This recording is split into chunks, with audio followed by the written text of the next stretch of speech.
বিশ্ববিদ্যালয়ের TSC, central মসজিদ সহ অন্যান্য জায়গায় মেয়েদের নামাজের স্থান প্রসারিত করা হবে। টিএসসি ভিত্তিক ক্লাবগুলো কোনো রাজনৈতিক দলের অধীনে থাকবে না। অনাবাসিক যে নারীরা আছে তাদের হলে প্রবেশাধিকার নিশ্চিত করব আমরা। নারী শিক্ষার্থীদের সাইবার বুলিং থেকে রক্ষা করতে বিশেষ সাইবার সিকিউরিটি সেল গঠন করব।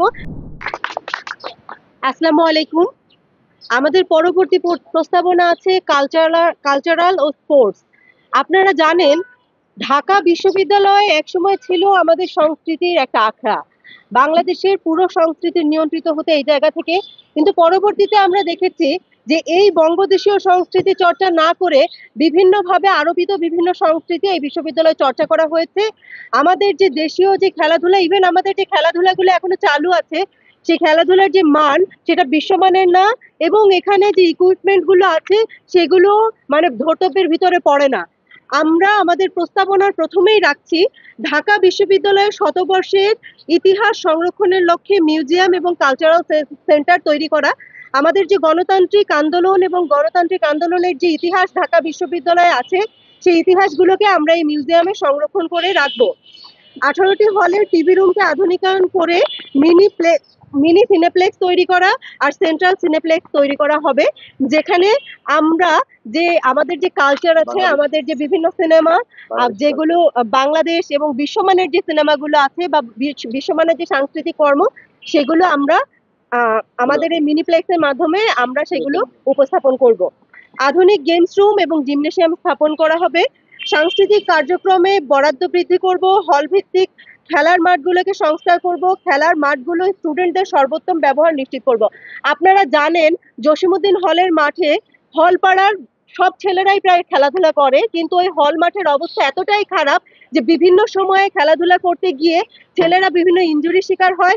মেয়েদের জন্য বিশেষ করে খেলাধুলার সেরকম কোনো মাঠের ব্যবস্থা নাই।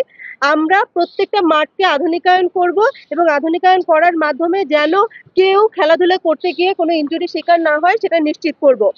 আমাদের হলগুলোতে ডিবেটিং ক্লাব, গবেষণা ক্লাব সহ অন্যান্য কো কারিকুলার অ্যাক্টিভিটিস সম্পর্কিত ক্লাবগুলোকে যুগোপযোগী করার উদ্যোগ গ্রহণ করব। টিএসসি ভিত্তিক ক্লাবগুলো কোনো রাজনৈতিক দলের অধীনে থাকবে না। নির্বাচনের মাধ্যমে সভাপতি ও সেক্রেটারি নিয়োগ করা হবে। আপনারা জানেন দীর্ঘদিন যাবৎ টিএসসির ক্লাবগুলো রাজনৈতিক ছত্রছায়ায় থেকে তাদের যে বয়ান, সে বয়ান প্রতিষ্ঠা করেছে। 24 পরবর্তী বাংলাদেশে টিএসসির যে ক্লাবগুলো আছে সেখানে যেন সংস্কৃতি চর্চা থেকে শুরু করে গবেষণা ভিত্তিক যে কাজগুলো হয় বা বিভিন্ন ফটোগ্রাফিক সোসাইটি বা কালচারাল সোসাইটি যেটাই আছে সবগুলো রাজনৈতিক প্রভাবমুক্ত হবে এবং তাদের যে নিজস্বতা সেটা বজায় থাকবে। একই সাথে সাথে নির্বাচনের মাধ্যমে যেন সভাপতি, সাধারণ সম্পাদক নির্বাচিত হয় সেটা নিশ্চিত করা হবে। পরবর্তী আমাদের যে প্রস্তাবনা সেটা নারী শিক্ষার্থীদের সম্পর্কিত। আপনারা জানেন ঢাকা বিশ্ববিদ্যালয়ে 46% বেশি নারী শিক্ষার্থী রয়েছে, কিন্তু তাদের জন্য যেমন আবাসন সংকট রয়েছে, আমরা দেখেছি তাদের মাত্র 5টা হল। সেই সাথে সাথে বিশ্ববিদ্যালয়ের যে ক্যাম্পাস, বিশ্ববিদ্যালয় ক্যাম্পাসের যে কমন স্পেস গুলো আছে সেখানে নারীদের জন্য পর্যাপ্ত নিরাপত্তার ব্যবস্থা নাই। একই সাথে সাথে বিভিন্ন হলগুলোতে নানা ধরনের অনিয়ম চালু আছে, যেগুলো আমরা ছাত্র যে হলগুলো আছে সেখানে দেখতে পাই না। ছাত্রী হলের এই অনিয়মের বিরুদ্ধে আমি দীর্ঘদিনের লড়াই করেছি। 2022 সাল থেকে শুরু করে বিভিন্নভাবে বিশ্ববিদ্যালয় প্রশাসনকে কনভিন্স করার চেষ্টা করেছি যে আসলেই ছাত্রী হলগুলোতে যে অনিয়ম আছে সেগুলো সংস্কার করা প্রয়োজন। আজকে আমাদের যে প্রস্তাবনাগুলো আছে, আমাদের যে দফাগুলো, তার মাধ্যমে যে নারী হলগুলোতে বৈষম্য চলে আসছে সেগুলো নিরসনের প্রতিটা পদক্ষেপ আমরা গ্রহণ করার জন্য যে প্রস্তাবনা প্রয়োজন সেগুলো উপস্থাপন করেছি এখানে। আমাদের প্রথম প্রস্তাবনা হলো নারী হলগুলোতে স্পোর্টস ফ্যাসিলিটিস বৃদ্ধি করা, আধুনিক ইনডোর গেম ও জিমনেশিয়াম প্রতিস্থাপন করা। বিশ্ববিদ্যালয় মেডিকেল সেন্টারের জন্য 3টি অ্যাম্বুলেন্সের ব্যবস্থা করা হবে, যাতে যে কোনো হলে কোনো শিক্ষার্থী অসুস্থ হলে তাৎক্ষণিক রেসপন্স করা যায়।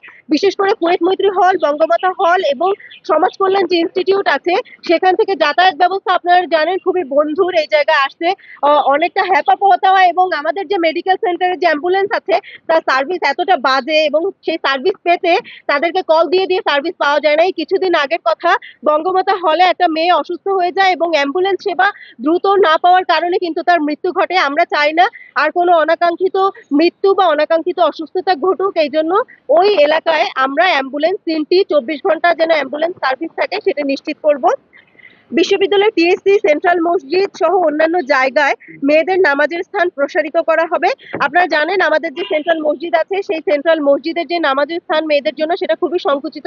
সেখানে মানে স্যাঁতসেঁতে অবস্থা, নামাজের যে কার্পেট নাই ওখানে, ইভেন হচ্ছে আলো বাতাসও খুব পর্যাপ্ত পরিমাণে নাই। আমরা সম্প্রসারণের মাধ্যমে আমরা এই নামাজের স্থানটা সম্প্রসারিত করব এবং টিএসসিতে যে নামাজের স্থান আছে সেখানে সুবিধাগুলো নিশ্চিত করব। অনাবাসিক মেয়েদের, নারী শিক্ষার্থীদের, অনাবাসিক নারীরা কিন্তু এখনো আমাদের ছাত্রী হলগুলোতে প্রবেশ করতে পারে না, যার কারণে ছাত্রী হলগুলোতে ডিবেটিং ক্লাব সহ অন্যান্য ক্লাবের যে সাংস্কৃতিক অনুষ্ঠান বা অন্যান্য যে সেবা সেটা তারা পান না। আমরা যদি নির্বাচিত হই বা নির্বাচিত যদি নাও হই, তাও ছাত্রীদের কল্যাণে অনাবাসিক ছাত্রীরা যেন ছাত্রী হলে প্রবেশ করতে পারে সেটা নিশ্চিত করব।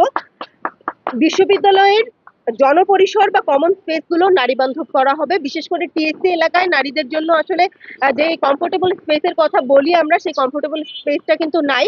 আমরা প্রত্যেকটা কমন স্পেস যেন নারীদের জন্য কমফোর্টেবল হয় সেটা নিশ্চিত করব। নারী শিক্ষার্থীদের সাইবার বুলিং থেকে রক্ষা করতে বিশেষ সাইবার সিকিউরিটি সেল গঠন করব।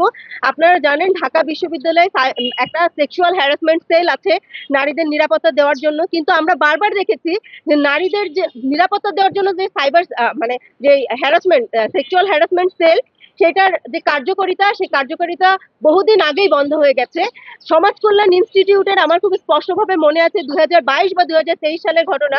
সমাজ কল্যাণ ইনস্টিটিউটের 2023 সালের ঘটনা। সমাজ কল্যাণ ইনস্টিটিউটের একজন শিক্ষক সে তার ছাত্রীকে সেক্সুয়াল হ্যারাসমেন্ট করে, কিন্তু সেই হ্যারাসমেন্টের বিচার এখনো পর্যন্ত বিশ্ববিদ্যালয় প্রশাসন নিশ্চিত করেনি। একই সাথে সাথে জার্নালিজম ডিপার্টমেন্টের একজন শিক্ষক তিনিও সেক্সুয়াল হ্যারাসমেন্ট করেছিলেন তার শিক্ষার্থীকে, তার একজন নারী শিক্ষার্থীকে, একজন না একাধিক নারী শিক্ষার্থীকে তিনি সেক্সুয়াল হ্যারাসমেন্ট করেছেন, কিন্তু সেইটার বিচার এখনো পর্যন্ত নিশ্চিত করা হয়নি। আমরা যদি নির্বাচিত হই বা নির্বাচিত নাও হই তাহলেও সেক্সুয়াল হ্যারাসমেন্ট যে সেল আছে সেটার কার্যকারিতা বৃদ্ধির লক্ষ্যে কাজ করে যাব। নারী শিক্ষার্থীদের প্রতি লিঙ্গভিত্তিক যে কোনো ধরনের বৈষম্য, হয়রানি দূর করে সমান মর্যাদাপূর্ণ পরিবেশ নিশ্চিত করব। একই সাথে সাথে আইনি সহায়তার জন্য আমরা বিশ্ববিদ্যালয়ের শিক্ষার্থীদের বিনামূল্যে আইনি সহায়তা ও পরামর্শ প্রদানের লক্ষ্যে লিগ্যাল সাপোর্ট সার্ভিস চালু করব। ধন্যবাদ সবাইকে।